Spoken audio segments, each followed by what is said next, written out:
Welcome. You're listening to Strength in the Psalms, Season 2, Episode 4. My name is Soki. Take a moment wherever you are to breathe slowly, to settle your shoulders, to arrive fully and be present. Strength in the Psalms is a place of quiet retreat, breath by breath. Our psalm reference for this episode is Psalm 31, verse 24. It says, "Be strong and let your heart take courage, all you who hope in the Lord." This verse is short, but it is not by any means lightweight. It speaks to people who are already tired, to people who have waited longer than they expected, to people whose strength has been stretched thin. The psalmist doesn't say, "Feel strong." He says, "Be strong." There's a difference in the landing. And that strength, be strong, is not demanded suddenly or commanded. It is gently invited, and it is anchored in hope. Sometimes we command and hurry people, "Be strong, be strong, oh, be strong." What does "be strong" really mean?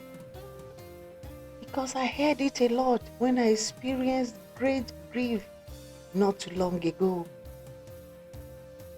It was like people expected me to just jump up and start this show portraying a strong image of a giant or something extra super. How do you expect me to be strong, up and doing, when I'm actually in pain? This psalm verse says, "Be strong." It is not asking us to manufacture energy we do not have. The strength of this verse, "Be strong" here, is not loud. It is not forceful. It is not rushed. This strength in this verse often looks like staying when it would have been easier to quit, choosing trust when answers are delayed, remaining soft when life has hardened us so much. Be strong in this verse is not the absence of weakness. Weakness may still exist, but it is faithfulness within weakness.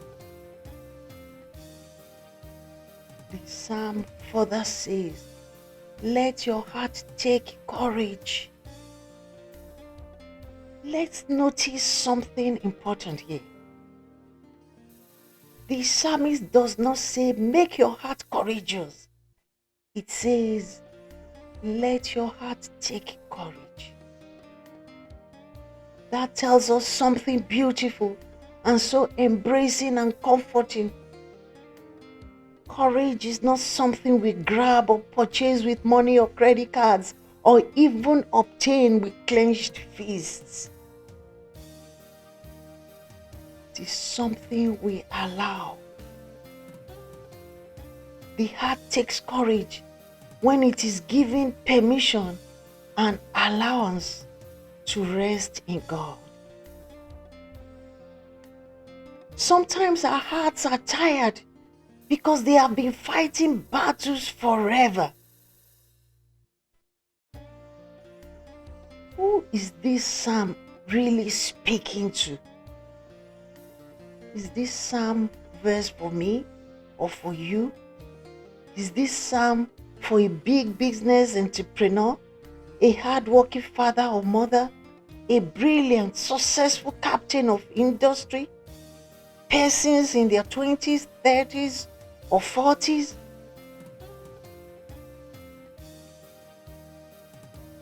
It is an invitation for all who hope in the Lord. All who hope in the Lord. Not the perfect, not the fearless, but all those who hope in the Lord. Let your heart take courage. Notice the tenderness of that phrase. Courage is something the heart receives, not something it must manufacture or produce.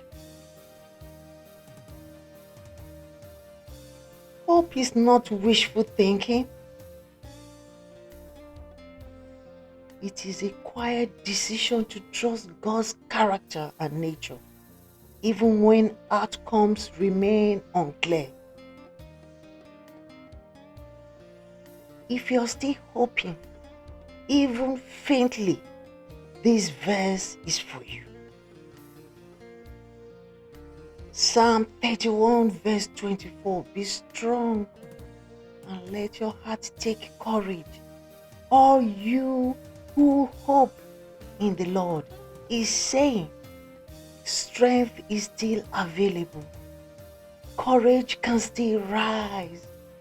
Hope has not expired.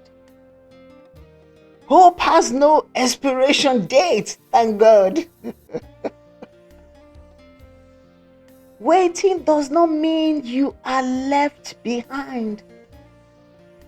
Waiting can be a form of obedience, and in waiting, God often strengthens the heart quietly, so that when movement comes, you are able to carry on joyfully with enough strength and wisdom to continue your journey. Psalm 31 verse 24 does not promise ease and sharp strength,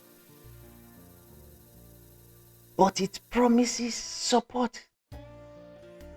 Yes, it promises support.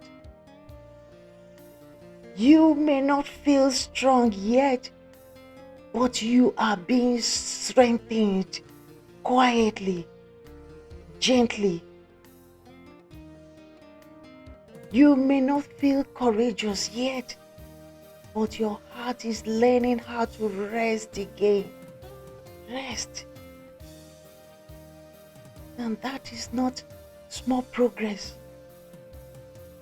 That is sacred work, breath by breath. May you find healing in today's hearing. May you find healing today. Until next time, go gently. Love yourself enough to rest deeply. Yes, rest deeply. May you be strengthened in the Psalms. Thank you.